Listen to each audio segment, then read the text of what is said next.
13 November 2024 ତୁଳସୀ ବିବାହ। ଆଉ ଏହି ଦିନ ହଳଦୀରେ ଏହି ଗୋଟିଏ ଜିନିଷ ପକାଇକି ତୁଳସୀ ମୂଳରେ ସେହି ହଳଦୀକୁ ଚଢ଼ାଇ ଦିଅନ୍ତୁ। ତାପରେ ଦେଖନ୍ତୁ ଚମତ୍କାର, ପଇସା ହିଁ ପଇସା। କାର୍ତ୍ତିକ ମାସଟି ଷ୍ଟାର୍ଟ ହୋଇ ସାରିଛି। ଆଉ 12 ନଭେମ୍ବର 2024 ହେଉଛି ଦେବ ଉତ୍ଥାପନ ବଡ଼ ଏକାଦଶୀ।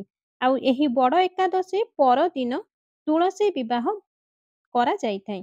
13 ନଭେମ୍ବର ବୁଧବାର 2024କୁ ତୁଳସୀ ବିବାହ ପଡ଼ୁଅଛି। ଏହି ଦିନରେ ତୁଳସୀ ବହୁତ ପ୍ରସନ୍ନ ହୋଇଥାନ୍ତି। ଆପଣମାନେ ଯଦି ହଳଦୀରେ ଏହି ଗୋଟିଏ ଜିନିଷ ମିଶାଇକି ତୁଳସୀ ଗଛ ମୂଳରେ ଏହି ଦିନ ସେହି ହଳଦୀକୁ ଢାଳି ଦିଅନ୍ତି, ତେବେ ଆପଣଙ୍କ ସମସ୍ତ ମନସ୍କାମନା ବହୁତ ଜଲ୍ଦି ପୂରଣ ହୋଇଯାଇଥାଏ। ଏହା ସହ ଧନର ଅଧିକ ବୃଦ୍ଧି ହୋଇଥାଏ। ଦେଖନ୍ତୁ, ଏହି କାର୍ତ୍ତିକ ମାସଟି ଅତି ପୁଣ୍ୟର ମାସ ଅଟେ। କାର୍ତ୍ତିକ ମାସଟି ମାତା ତୁଳସୀଙ୍କୁ ସମର୍ପିତ ହୋଇଥାଏ। ଭଗବାନ ବିଷ୍ଣୁଙ୍କୁ ଏହି କାର୍ତ୍ତିକ ମାସଟି ସମର୍ପିତ ହୋଇଥାଏ। ମାତା ଲକ୍ଷ୍ମୀଙ୍କୁ ମଧ୍ୟ ଏହି କାର୍ତ୍ତିକ ମାସ ସମର୍ପିତ ହୋଇଥାଏ। ଆଉ ଏହି ମାସର ସବୁଠାରୁ ବଡ଼ ଦିନ ଯେଉଁଦିନ ତୁଳସୀ ବିବାହ କରାଯାଏ। ମାତା ତୁଳସୀଙ୍କ ଠାରୁ ଆପଣଙ୍କୁ ବରଦାନ ମିଳିଥାଏ। ଶ୍ରୀହରି ବିଷ୍ଣୁଙ୍କର ବି ଆପଣଙ୍କର କୃପା ମିଳିଥାଏ। ବିଶେଷ କରି ଯେଉଁ ଲୋକ ଧନକୁ ନେଇ ଚିନ୍ତାରେ ଥାଆନ୍ତି, ତାଙ୍କ ପାଖରେ ପଇସା କେବେ ବି ଆସିନଥାଏ। ବହୁତ ବ୍ୟକ୍ତି ଅଛନ୍ତି ଯାହାକି ପରିଶ୍ରମ କଲା ପରେ ମଧ୍ୟ ତାଙ୍କ ଜୀବନରେ ଆଗକୁ ଯାଇପାରନ୍ତି ନାହିଁ। ବହୁତ ଚେଷ୍ଟା କରିଥାନ୍ତି ପଇସା କମାଇକି ତାଙ୍କ ଧନକୁ ଅଧିକରୁ ଅଧିକ ବୃଦ୍ଧି କରାଇବା ପାଇଁ, ତଥାପି ବୃଦ୍ଧି କରିପାରନ୍ତି ନାହିଁ। ଆଉ ସବୁବେଳ ପାଇଁ ପଛରେ ରହିଯାଆନ୍ତି। କେବେ ବି ତାଙ୍କ ଭାଗ୍ୟ ସାଥ ଦେଇନଥାଏ। ଧନ ଆସିବାର ବାଟ ସବୁଆଡ଼ୁ ବନ୍ଦ ହୋଇଯାଇଥାଏ। ଆଉ ଆଜିର ଏହି ଉପାୟଟି ଜଲ୍ଦି ହିଁ ଆପଣଙ୍କ ଘରକୁ ଧନ ଆସିବାର ବାଟ ବନ୍ଦ ହୋଇ ପଡ଼ିଥାଏ, ତେବେ ଏହି ଉପାୟ ମାଧ୍ୟମରେ ଆପଣଙ୍କ ଘରକୁ ଧନ ଆସିବାର ବାଟ ଖୋଲି ଯାଇଥାଏ।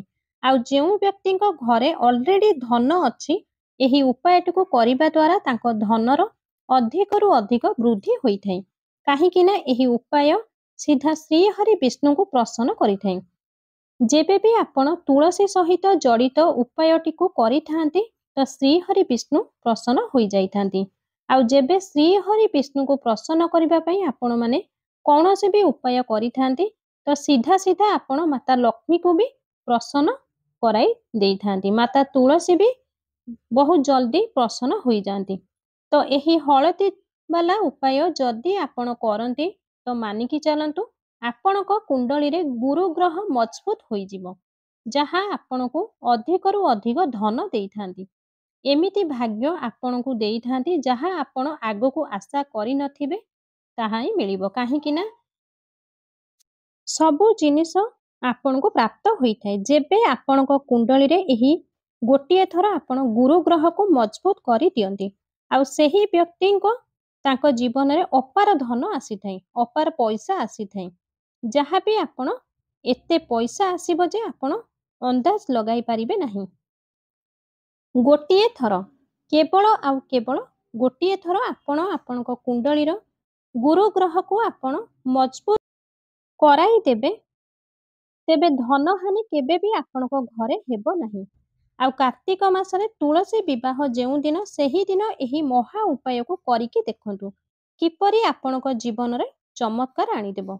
କାରଣ ଏହି କାର୍ତ୍ତିକ ମାସ ଏମିତି ଏକ ମାସ, ଆପଣମାନେ ଏହି କାର୍ତ୍ତିକ ମାସରେ ବି ଆପଣଙ୍କ ଭାଗ୍ୟକୁ ଆପଣ ଏମିତି କିଛି ଉପାୟ କରି ଆପଣଙ୍କ ଭାଗ୍ୟକୁ ଚମକାଇ ପାରିବେ, ସୌଭାଗ୍ୟକୁ ପ୍ରାପ୍ତ କରିପାରିବେ। ତେବେ ଚାଲନ୍ତୁ ଜାଣିବା ସେହି ଉପାୟଟି କରିବା ପାଇଁ କେଉଁ କେଉଁ ଜିନିଷ ସବୁ ଆପଣମାନଙ୍କୁ ଦରକାର ପଡ଼ିବ।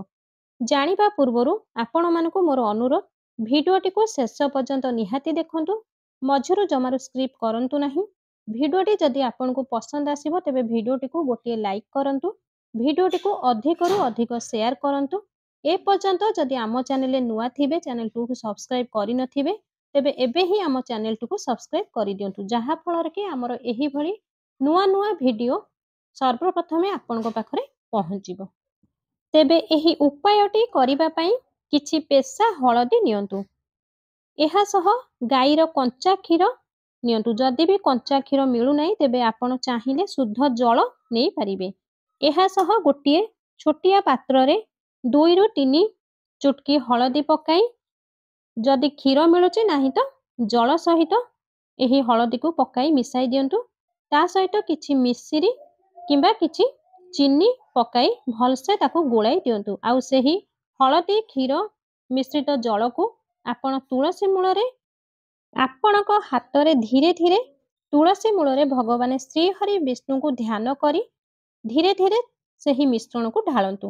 ଏହାପରେ ଦେଖନ୍ତୁ ସୁଖ ସମୃଦ୍ଧି କିପରି, ଧନ ଦୌଲତ କିପରି ଆପଣଙ୍କ ଘରେ ବଢ଼ିବାକୁ ଲାଗିବ। ଏହା ସହ ମାତା ତୁଳସୀଙ୍କୁ ଗୋଟିଏ ଦେଶୀ ଘିଅର ଦୀପଟିଏ ଲଗାଇ ଦିଅନ୍ତୁ। ଏହାପରେ ତୁଳସୀ ମାତାଙ୍କର ପୂଜା ନିହାତି କରନ୍ତୁ।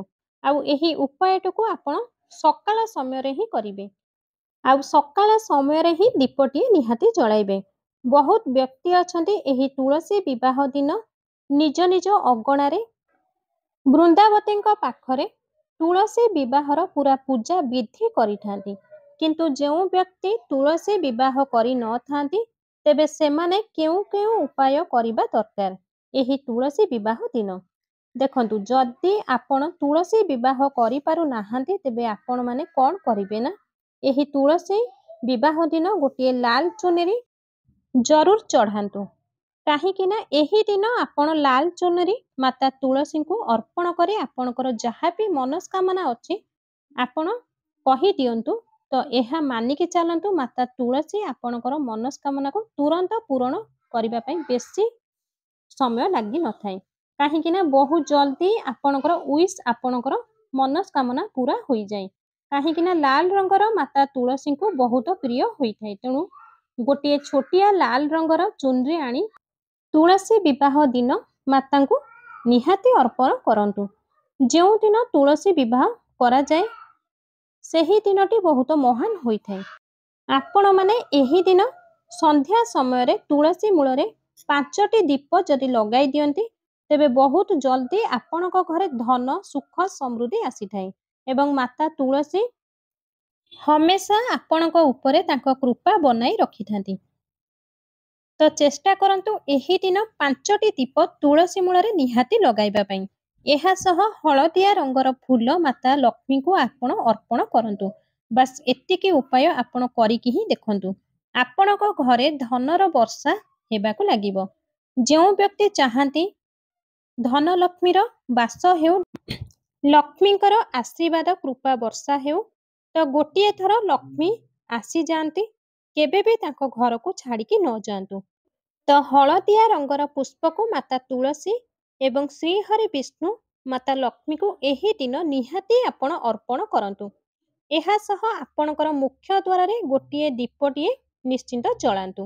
କାହିଁକି ନା ଶ୍ରୀହରି ବିଷ୍ଣୁ କେବେ ବି ମାତା ଲକ୍ଷ୍ମୀଙ୍କ ବିନା କୁଆଡ଼େ ବି ଯାଆନ୍ତି ନାହିଁ। ମାତା ଲକ୍ଷ୍ମୀ ସବୁବେଳେ ଶ୍ରୀହରି ବିଷ୍ଣୁଙ୍କ ସହିତ ରହିଥାନ୍ତି। ଖାସ୍ ଏଇଥିପାଇଁ ସନ୍ଧ୍ୟା ସମୟରେ ଆପଣ 2ଟି ଦୀପ ଆପଣଙ୍କ ମୁଖ୍ୟ ଦ୍ୱାରରେ ଲଗାନ୍ତୁ।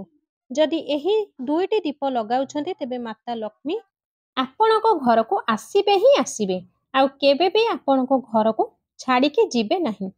ଯଦି ଆପଣଙ୍କର ମୁଖ୍ୟ ଦ୍ୱାରରେ ମାତା ଲକ୍ଷ୍ମୀଙ୍କୁ ସ୍ୱାଗତ ପାଇଁ ଆପଣ 2ଟି ଦୀପ ଆପଣଙ୍କ ମୁଖ୍ୟ ଦ୍ୱାରରେ ଲଗାଉଛନ୍ତି, ଗୋଟିଏ ଦୀପ ବିଷ୍ଣୁଙ୍କ ପାଇଁ ଆଉ ଗୋଟିଏ ଦୀପ ମାତା ଲକ୍ଷ୍ମୀଙ୍କ ପାଇଁ, ନିହାତି ଆପଣଙ୍କ ମୁଖ୍ୟ ଦ୍ୱାରରେ ଏହି ତୁଳସୀ ବିବାହ ଦିନ ସନ୍ଧ୍ୟା ସମୟରେ ଲଗେଇ ଦିଅନ୍ତୁ। ଭିଡ଼ିଓଟିକୁ ଗୋଟିଏ ଲାଇକ୍ କରନ୍ତୁ, ଭିଡ଼ିଓଟିକୁ ଅଧିକରୁ ଅଧିକ ସେୟାର କରନ୍ତୁ। ଏପର୍ଯ୍ୟନ୍ତ ଯଦି ଆମ ଚ୍ୟାନେଲଟିକୁ ସବସ୍କ୍ରାଇବ୍ କରିନାହାନ୍ତି, ତେବେ ଏବେ ହିଁ ଚ୍ୟାନେଲଟିକୁ ସବସ୍କ୍ରାଇବ୍ କରି ପାଖରେ ଥିବା ବେଲ୍ ଆଇକନଟିକୁ ଦବାଇ ଦିଅନ୍ତୁ।